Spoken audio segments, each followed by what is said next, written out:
everybody across the league feels that way right now. So looking forward to having a chance to see what we're doing against another team. 40-minute game, everybody's playing to win. Quinn, regarding pace, why do you want this team to play fast? It fits our personnel, quite simply. If you go through our players and you look at where they're efficient, it's pretty clear. You know, we are not an isolation team, and that doesn't mean we don't need guys to make plays and create advantages on their own. But if we live in that environment in the half court, it just doesn't play to our strengths. It's something that was, I think, apparent, early last year, and we made some adjustments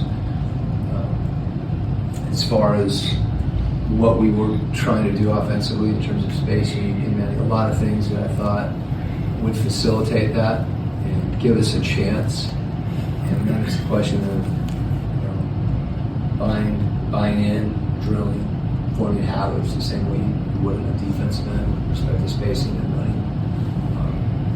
So it's not frenetic, but I think when we get some guys, if you take Zach for example, the way he's shooting the ball, the range he's shooting with, the way he's finishing in transition, he's 20 years old, so he's going to continue to grow as a player. But right now,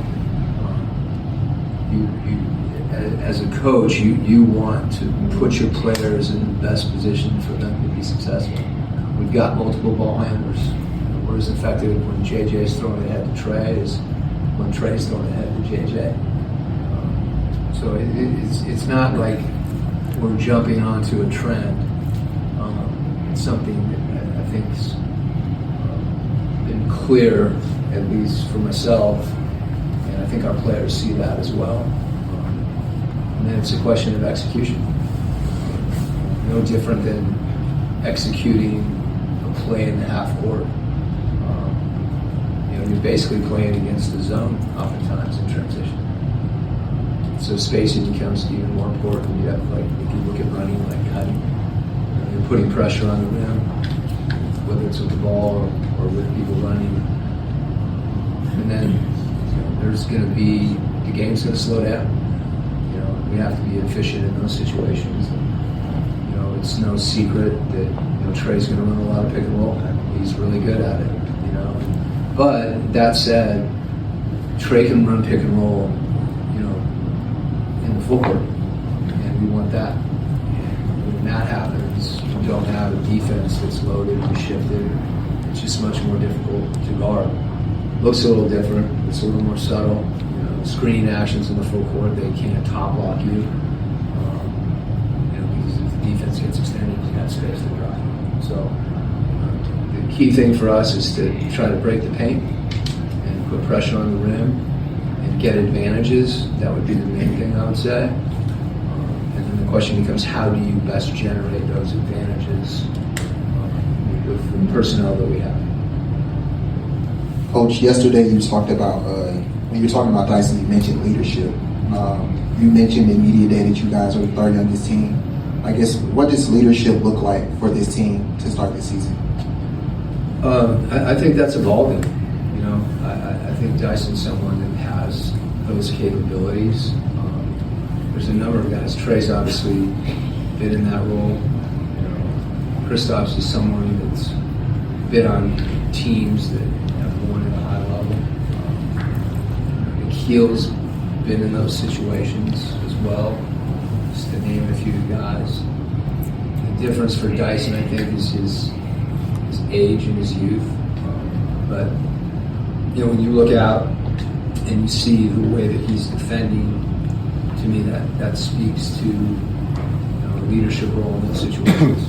And a lot of it, we think of leadership. There's a lot of ways that people lead. Some of them do it more by example. A lot of times those examples and what you do creates a platform for you to use your voice more.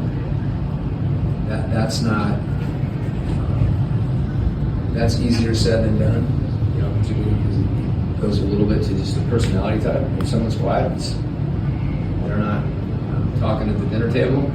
It's not as natural to talk on the floor. So those are things I think that you work at. Jalen's another guy that was kind of in that little older than Tyson. I was older than some of the other guys I mentioned, but we've got some guys that see themselves in that light. And the key thing in my mind with that leadership is the communication. We need to communicate collectively, particularly on the defensive end. Q, it seems on paper that this lineup that you have, the roster is deeper, bigger, and probably offers more versatility. How does that benefit you on the defensive end? Well, it should in a number of ways. I think we've got a kind of a core group of guys that are going to be playing, more significant minutes. There's a lot of teams that I think are, wherever the best way to say it, there's guys that are playing heavy minutes, 32, 34, 36, and then it gets to a point where you've got some guys on a given night that are playing 12 or 14 or whatever that is, and it allows you to play a deep rotation. In our case, that's, if we've started the way that we have, you've got some guys coming off the bench that you want them to play minutes, so that limits your depth in a larger sense, but at the same time, to your point, some of those guys that are coming off the bench, we want them to have a chance to impact the game. So with respect to the defense, I think we're still, we want to be disruptive, but at the same time, again, we have to play to some of our strengths. And when I speak of that, Zach 6'10", KP 7+. So how that kind of schematically fits together. And then, with Trey's not as tall as those other guys.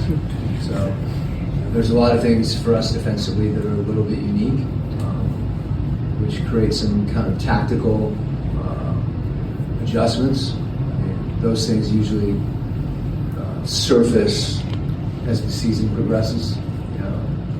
They're coming in many situations, and then when those things happen, you adjust to them, and you continue to kind of grow and build. But you have to have a base from which to work, and that's where training camp and the early part of the season I think is really important. And yes, with this group, it really fits if you just logically, right? If you want to get out in the open court, one way to do that, and maybe the best way to do that is to get stops. Quin, what are you most curious to learn or see about this team, not only tonight, but maybe in the first week that you just have not been able to simulate in practice, or something that will test your team that you're curious to see how they respond? I think just the feel that individual guys have with each other, having not played together. I know they want to have that. Some of those things, having guys that haven't been together, say Trey and Kristaps, for example. JJ, Kristaps, some of the guys that are in. How is O screening for Luke Kennard? Are we beginning to recognize and read situations where I see Luke in the corners and I go set a pin down for him, like intuitively? I think those things take time for us to see where we are in that continuum, I think. For me, I guess, I think it's going to be more what we see in the next month and what we see in the next week. But I'm looking forward to seeing it tonight as well. And I think that that cohesion impacts execution. We've got a number of guys that I think are more along the more trained with what we're doing, and some other guys that have played in, the style that KP played in Boston is very different. The style that Nikhil played in Minnesota is very different, and those guys have embraced what we're trying to do. Again, I think it fits who they are as players. But but there is a learning process that we'll go through, and you don't get to do that until you start playing games. Coach, when you talk about the tempo that you want to play with, obviously getting stops is big, but rebounding is big as well. And when you're looking at the opponent tonight specifically, how much emphasis are you putting on crashing the glass, getting the ball out, and being able to push in that regard? Yeah, it's you don't get a stop unless you do rebound, right? So I think that's the kind of the final piece of the defense, and a lot of times those rebounds are rotational rebounds. So we need to rebound at all 5 positions, and as you said, those getting those stops allows you, kind of triggers your offense, and you have to take advantage of that. We've had the 2 things that I think that we've seen in the preseason that really stand out. We haven't taken care of the ball. That's hard because now you're defending against a team in the open court with numbers, and now you're taken out of the net, and it's really tough to run in those situations. So that's something we have to find a balance between attacking and being safe with the ball and making high percentage plays. And as you said, we've given up too many offensive rebounds, and collectively that's something we have to begin to do as a team. Hey Quinn, since Darko got to Toronto, he's really preached an equal opportunity, lots of passing, lots of ball movement, lots of cutting offense. I know they've also been pretty unhealthy, so you probably haven't seen them at full power for a while, but how does putting Brandon in the middle of that, or as a big part of it, affect the way you attack this team, and you approach this team, I should say? First of all, I have tremendous respect for Darko. He's a friend. There's probably not too many head coaches in the NBA that have been to Belgrade and hung out with him. I go way back to Austin days. So tons of respect for him as a coach and what they've done. To be quite frank, we've had our share of challenges with respect to injuries. And I think both teams adding some players now that are really good players, integrating them into what you're doing is really important. And obviously, Brandon is a unique player. There aren't too many guys that are capable of creating a shot, high percentage shot, making contested shots. So his addition, I think, and then getting some guys back, as you mentioned, that are healthy, particularly quickly. You've got somebody in that position to push pace. So there's a lot of similarities, I think, between the 2 teams. They're different, obviously, but both teams, where the rosters have been shaped, that are in the process of further establishing an identity. And as I said, that's it's very clear there. We know what we're going to see tonight in terms of full court pressure and trying to force turnovers and physicality. That's how they play. You look at all the preseason numbers, and we faced that against them last year, late in the season. So they've embraced that, and that's part of your preparation. It's less about running this or that play or this or that coverage. It's about taking care of the ball and getting back.